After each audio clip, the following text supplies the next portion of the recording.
Something spoiled. Spoiled horses.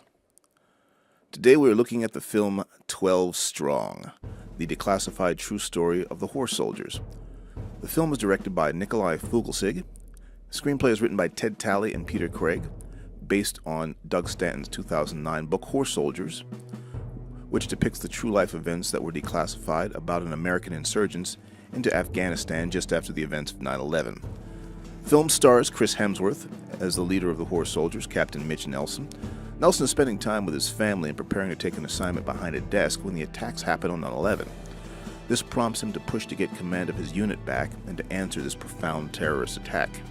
The story establishes that even though Nelson has the unflinching loyalty of his men, he has no actual combat experience, which is a point of concern to his superiors. But despite this, he convinces the brass that he is the best commander for the mission, having presented the best mission analysis. He is given command of 11 men and sent to Afghanistan. Fuglsig smartly assembles his cast and uses them just as he needs them. Hemsworth is solid as Nelson. It is very easy to forget how good Hemsworth is as an actor because essentially he's a minimalist. He is capable of being big and gregarious and over the top if he needs to be, but usually he only brings just enough to serve his character. This makes him good as a leading man or in an ensemble.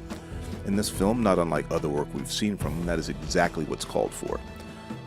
Like many other war films, the movie is less about characters and more about the events. Hemsworth fills his role of the main protagonist and provides large shoulders to rest the story on. Michael Shannon is also well utilized as Warrant Officer Spencer, Nelson's second in command. Spencer, like most every other character in the film, is not heavily fleshed out, but this gives an actor like Michael Shannon an opportunity to use those fantastic eyes to tell the story that we may never get to hear.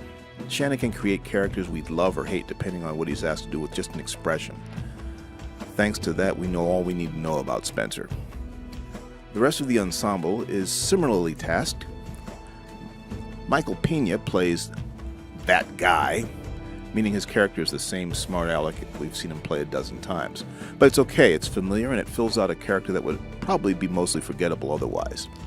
Trevante Rhodes of Moonlight is also in a supporting role that could be accused of being underdeveloped, but he is at least given a subplot in which he forms a bond with a young local boy who is asked to protect him. Jeff Stoltz, who is mostly a television actor, has a chance to show a different side as well. William Fichtner and Rob Riggle represent the brass. While this is not so much out of place for Fichtner, Riggle shows that he has a different side that we can take seriously. Both are good and make the most of their minor roles.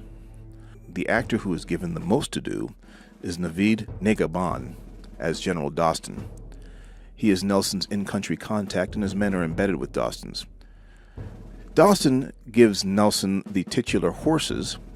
When we first meet him, he is enigmatic and clearly difficult as he challenges Nelson, somehow recognizing that Nelson has not yet killed just by looking into his eyes.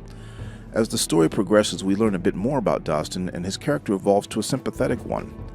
The chemistry between Hemsworth and Negahban somehow works better than it should during their struggle of Nelson trying to get Doston to trust him and to share mission-critical information, and Doston trying to get Nelson to stop being a soldier and become a warrior.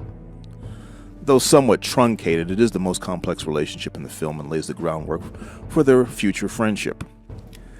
But the characters are just proponents of the story. Fuglsig tells a precise story and allows the film to get out of its own way to tell it. The battle sequences are well done. They're not overly original, but they don't need to be. The action is easy to follow and not overly stylized. Few are fans, I think, of the overused Paul Greengrass documentary camera shakiness that makes everything hard to track that was very popularized in the Bourne films.